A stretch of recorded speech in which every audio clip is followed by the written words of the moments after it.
A small thing can change a lot, and that's what happened to me. Kelly, just 3 weeks before my engagement party, I'm 30 and really excited about marrying Michael, my boyfriend, for 5 years. We planned this party for months, and everything was going great. Then, suddenly, my mom called. "Kelly, please cancel the engagement party," she said firmly on the phone. I nearly dropped my phone because I was so surprised. "What? Mom, are you for real?" I asked, thinking it might be a joke. "No kidding. Lauren just got a promotion, and we're having a celebration on your engagement day," she said. Lauren, my little sister, who is 4 years younger than me, has always been the favorite of our parents, but this was a whole new level of wildness. "Mom, let's go. I have been thinking about this for a long time. I'm not canceling just because Lauren got a new job," I said, trying to keep cool. "Please don't be selfish, Kelly. This is important for your sister. Same people, new party. Just change the time," she said. I could feel my anger growing. "No way, Mom. This is about my engagement. I'm not canceling, that's it," I said clearly. She began to shout, her voice so loud it hurt my ears. I didn't even try to listen. I just finished my call. While I was sitting and looking at my phone, I started to remember things from my childhood. It was always this way, Lauren first, me second. I remember my 18th birthday. My parents forgot about it until Grandma called to say happy birthday. They quickly put together a simple celebration with a grocery store cake and a gift card. It was really sad, especially when you think about the big 5-day party they had for Lauren's 15th just a few months ago. That's when Michael came in. He saw my face and knew something was not right. "Kelly, what's happening?" He sat down next to me and asked. I shared everything with Michael, the call from my mom, what she wanted, and all the memories that came rushing back. He listened, and I could see him getting more and more upset with each word. "That's silly," he said when I was done. "We are not canceling anything." I nodded, feeling really thankful for his help. "I understand, but why can't they ever choose me first, just one time?" I asked, feeling more and more frustrated. "Because they don't know," Michael said firmly, "but I always put you first." I looked up at him and gave a little smile. "I understand, that's why I'm marrying you, silly." We spent the rest of the night looking at our plans, making sure everything was just right. As I fell asleep, I tried to forget about my family. This was my time, my moment, and I wasn't going to let anyone spoil it. The next morning, I got up ready to forget about my mom's wild call and think about the party instead.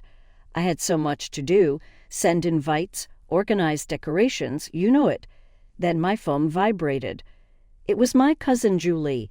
"Hi, Kelly, is everything good with you and Michael? I heard you all broke up," she texted. I looked at my phone, really confused. Where did she come up with that idea? I typed back fast. "What?" "No problem, we're good." "Who said that to you?" Julie answered fast. "Strange. Aunt Olivia said your mom told her that the engagement is not happening anymore." My stomach felt heavy and sank down. I called Julie immediately. "What is happening?" I asked right when she answered. "I'm not sure, Kelly. Aunt Olivia called last night. She said your mom told her you and Michael had a big fight and ended everything. She said we should all go to Lauren's party for her promotion instead." It felt like I got hit in the stomach. "Julie, that's not true. We are still engaged and the party is still happening. Mom asked me to cancel for Lauren's event, but I said no way." There was a break. "Oh no, Kelly, I'm really sorry. I didn't know at all." I talked on the phone with Julie for the next hour, trying to understand what happened. My mom called every relative on the guest list without telling me. She made up a story about Michael and me breaking up and told them to go to Lauren's promotion party instead. I took a big breath to help myself relax. I will clean up this mess. Can you help let people know that the engagement is still happening?" I asked. "Sure," Julie said right away. "I will begin calling people right away." After I hung up, I just sat on my couch, trying to understand everything. My mother tried to ruin my engagement party. It was nearly unbelievable. Michael saw me there an hour later when he came home from work. He saw my face and knew something was not right. I told Michael all about Mom's calls, the lies, and how she sent everyone to Lauren's party. With every word, I noticed the anger getting bigger in his eyes. "That's it," he said when I was done. "We're stopping them. Everyone. Your parents, Lauren, and everyone else." I understood he was correct, but the thought of leaving my family frightened me. "First, let's fix this," I said. "We should tell everyone that the engagement is still happening." Michael nodded, feeling strong about it. "All right, where do we begin?" We spent the rest of the night fixing things, sending emails, making calls, and posting on social media.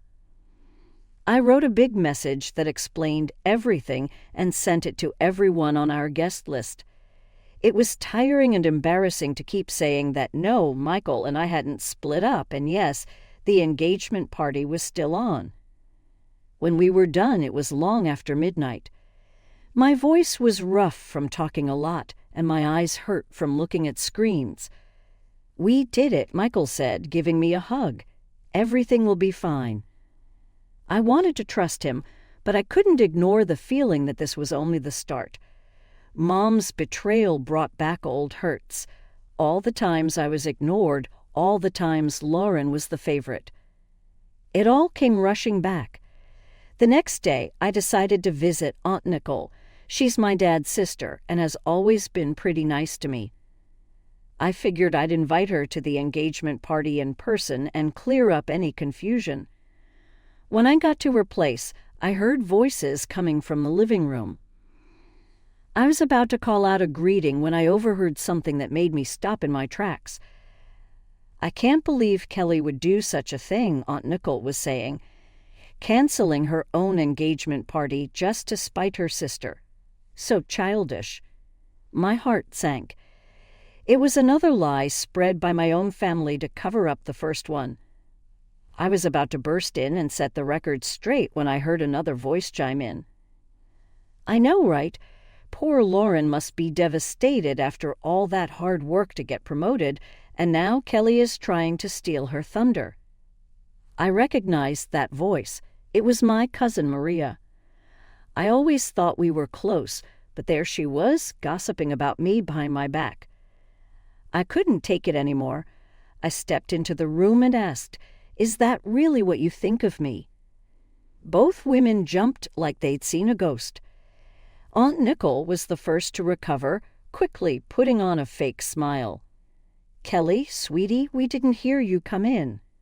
"Obviously," I replied, my voice cold. "I came to invite you to my engagement party, but it seems like you've already made up your minds about me." Maria at least had the decency to look embarrassed. "Kelly, we didn't mean." "Save it!" I cut her off. "I want to know exactly what Mom told you." For the next hour, I listened as they revealed everything about Mom's twisted story. According to her, I had a tantrum when I heard about Lauren's promotion and demanded she cancel her celebration. When Lauren refused, I supposedly canceled my own engagement party out of spite, saying I'd rather not get married at all than share the spotlight. It was just another lie from my family. By the time they finished, I was trembling with anger. "None of that is true," I said, my voice shaking. "Mom called me and demanded I cancel my engagement party for Lauren's celebration. I said no, and now she's spreading lies to sabotage me." I told them everything: the forgotten birthdays, the constant comparisons, years of feeling like I was never good enough. By the time I finished, both women were in tears. "Oh, Kelly," Aunt Nicole said, reaching for my hand, "we had no idea. We should have known better than to believe such crazy stories." I took a deep breath, trying to calm down. Look, I appreciate the apology, but right now I need your help. The engagement party is still on, and I need you to spread the word. Can you do that?" They both nodded eagerly, relieved to have a chance to make things right. As I left Aunt Nicole's house, I felt all mixed up, angry at Mom's betrayal, hurt that my family so easily believed the worst about me, but also a bit hopeful. At least some of the truth was out now. The big day arrived, and I was a bundle of nerves. As Michael and I walked up to the hall, I held my breath as we pushed open the doors, bracing myself for whatever mess we might find inside. But holy cow, I couldn't believe my eyes. The place was buzzing with people. Smiling faces turned to greet us, and a warm, fuzzy feeling washed over me. The room was packed with relatives, not just the ones we had managed to reach the day before, but faces I hadn't seen in ages. "I can't believe you all came," I said, my voice choked up. Uncle Paul, my dad's brother, came up and gave Michael a hearty slap on the back. "Of course we came. Did you really think we'd miss this?" he said. "I've got to say, those rumors about your canceled engagement spread like wildfire, but it looks like they backfired big time," someone said. I laughed, feeling lighter than I had in weeks. I guess they did. As Michael and I made our way through the crowd, soaking up all the congratulations and well wishes, I couldn't help but notice that Mom, Dad, and Lauren were nowhere to be seen. No texts, no emails, not even a reluctant congratulations. But surprisingly, their absence felt more like a relief than a disappointment. Instead, I found myself drawn to Michael's parents, who were beaming at us with genuine pride and love. His mom hugged me tight and whispered, "We're so proud of you, Kelly. You're already part of our family." The party was in full swing when suddenly there was a commotion near the dance floor. I couldn't believe my eyes.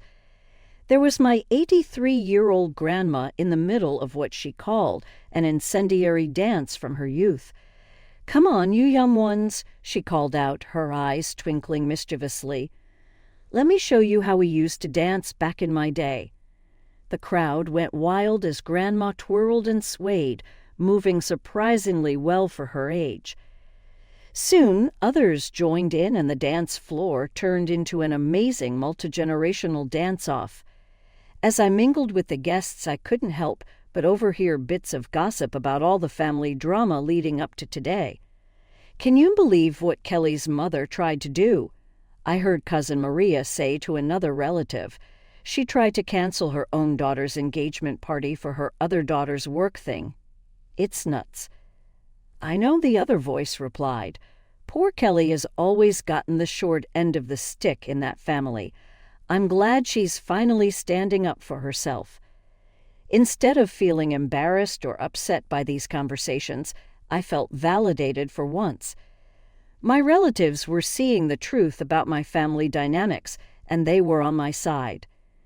As the night went on, I found myself feeling truly happy and celebrated, maybe for the first time ever.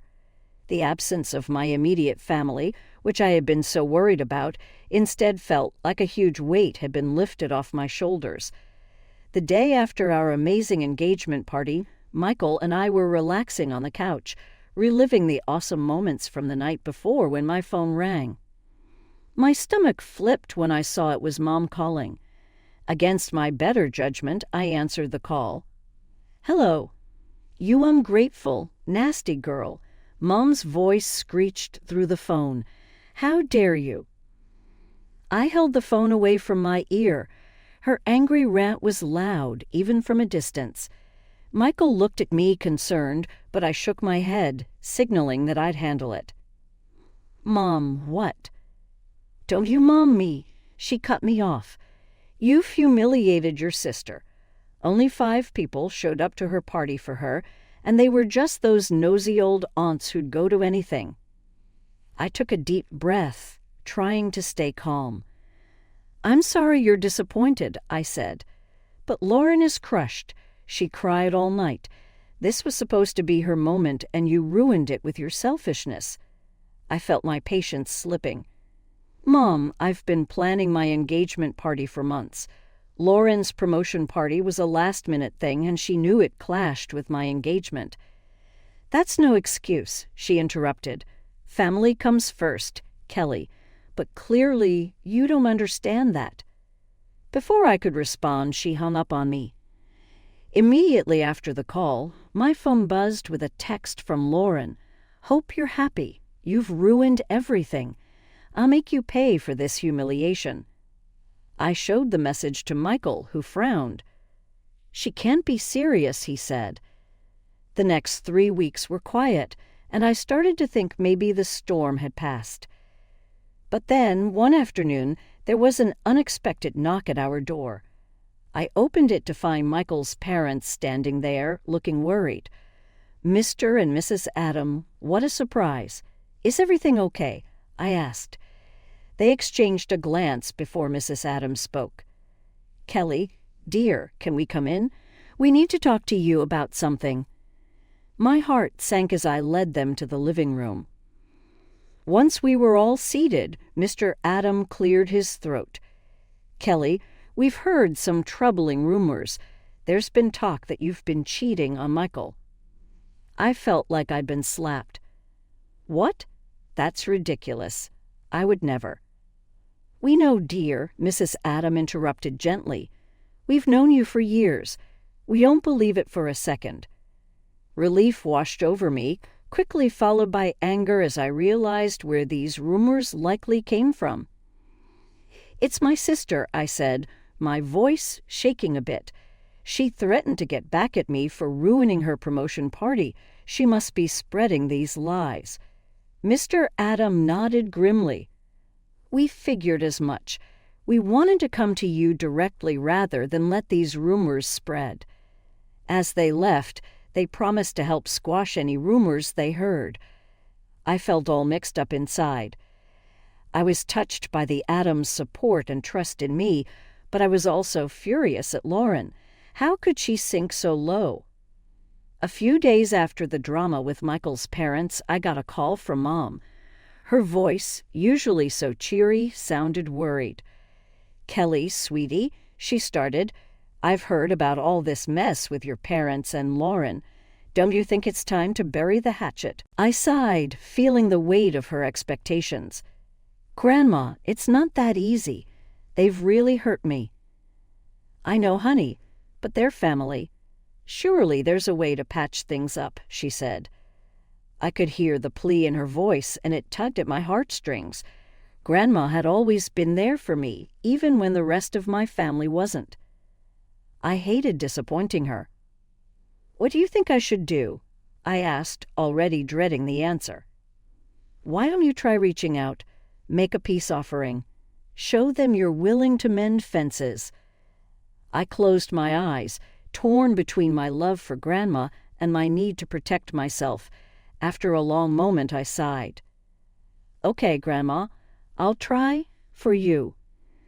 That evening, I stood on my parents' doorstep, heart pounding. As soon as I stepped inside, I knew this wasn't going to go well. Lauren was there, her face full of anger. So you think you can just waltz in here and throw me a pity party, she spat. That's not what I started, but she cut me off. I don't need your handouts, Kelly. Do you think that makes up for what you did? I should have had my party on your day. Then people would have actually shown up. I stared at her, shocked by the bitterness in her voice. Lauren, I'm trying to make things right. Make things right, she screeched. You ruined everything as usual. It's all about you. I looked to my parents, hoping for some support, but they just stood there, nodding along with Lauren. She's right, Kelly, Mom said. You've always been so selfish. I felt something snap inside me. Without a word, I turned and walked out, ignoring their calls behind me. Later, I visited my grandma again. She greeted me with a hopeful smile. How did it go, dear? Instead of answering, I pulled out my phone. Grandma, I think you need to hear this. Her eyes widened in surprise, but she nodded. I hit play and Lauren's furious voice filled the room. As the recording played, I watched Grandma's face change from hope to shock, then to deep disappointment. When it finished, there was a long silence. Then, to my surprise, Grandma reached out and took my hand. "Oh, Kelly," she said, her voice thick with emotion. "I'm so sorry. I had no idea it was this bad. I owe you an apology." Grandma said I shouldn't have pushed you to reconcile. I felt tears well up in my eyes. "It's okay, Grandma. You didn't know." She shook her head. "No, it's not okay. I should have believed you from the start. I just wanted so badly for our family to be whole." We sat in silence for a while, both thinking about what had happened. Finally, Grandma spoke again. "Kelly, dear, I want you to know something. Family isn't just about blood. It's about love, respect, and support. And from what I've seen and heard, Michael and his family give you that. Don't let anyone make you feel guilty for choosing your own happiness." The morning after my heart-to-heart with Grandma, I woke up to my phone buzzing like crazy. It was a flood of angry texts from my parents. My heart sank as I read them, realizing Grandma must have told them about the recording. "How dare you record our private conversations?" Mom's message screamed. "You're nothing but a sneaky, ungrateful snitch." Dad's message was just as bad. "I can't believe you'd stoop so low as to secretly record us and then play it for your grandmother. You've betrayed this family for the last time." I felt like I'd been punched in the gut. Even with proof of their behavior, they still managed to make me the bad guy. This was the last straw. I was done with my toxic family. In the weeks that followed, I tried to focus on work and my life with Michael, but Lauren had other plans. Her spitefulness went into overdrive as she started harassing me. It began with whispers at work. Colleagues would go silent when I walked into a room, only to start whispering again as soon as I left. I soon found out Lauren had been spreading nasty rumors about me, from calling me incompetent to telling outright lies about my personal life. Then came the anonymous messages on social media. Hateful comments popped up on my posts, each one nastier than the last. I couldn't prove it was Lauren, but the tone and content left little doubt in my mind. But Lauren's cruelty reached a new low when she tried to contact Michael. One evening, he came home looking troubled. "Kelly, I got a weird call today," he said. "It was Lauren. She tried to tell me you were cheating on me." I felt the blood drain from my face. "What? Michael, you know that's not true." He quickly reassured me. "Of course I know that." I shut her down right away. "But Kelly, this is getting out of hand." I nodded, feeling a mix of anger and exhaustion. "I know, I just don't know how to make it stop." I didn't have to do much. Lauren's obsession with revenge started to backfire on her. She became so focused on trying to make my life miserable that her work began to suffer. She spent more and more time plotting against me, and her coworkers noticed. They saw her constantly whispering and spending long stretches on her phone instead of doing her job. It wasn't long before her boss noticed, too. I heard through the office grapevine that Lauren received an official warning for her poor performance, but even that didn't seem to slow her down. Then, about a month into her harassment campaign, the news broke. Lauren had been demoted. Everyone could see the irony. The promotion she really wanted to celebrate, the one that started all this trouble, was now gone. Once the drama with Lauren was over, I focused on wedding planning as if it was my main job. We chose a lovely outdoor place, a magical garden with a cute gazebo where we would say our I do's. While we were there, thinking about our special day, Michael squeezed my hand softly. "Are you happy?" he asked gently. I looked up at him and felt really nice inside. "I'm happier than I've ever been," I said, and I really meant it. Now that we have the place picked, we started to choose our wedding party. I asked my best friends, the ones who have always been there for me to be my bridesmaids. Everyone agreed, and that made me really happy. Next was the list of guests. I sat at the dining table, writing addresses on envelopes for all the family and friends who helped us during the busy months. As I wrote each name, I felt really thankful for these people who showed me what true family means. When I reached the end of my list, I stopped for a moment. I didn't write down 3 names: Mom, Dad, and Lauren. I looked at those empty spots, feeling a mix of feelings inside me. Michael saw me there, looking at the paper. "Are you okay?" he asked, gently placing his hand on my shoulder. I looked up at him with tears in my eyes. "I don't think I can ask them to come, Michael, not after all that has happened." He nodded in a way that showed he understood. "You decide, Kelly. No matter what you choose, I'm here for you." I took a big breath and set the pen down. "No," I said, my voice firmer than I thought it would be. "They should not be there.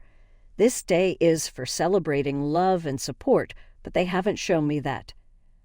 When I made that choice, I felt really relieved.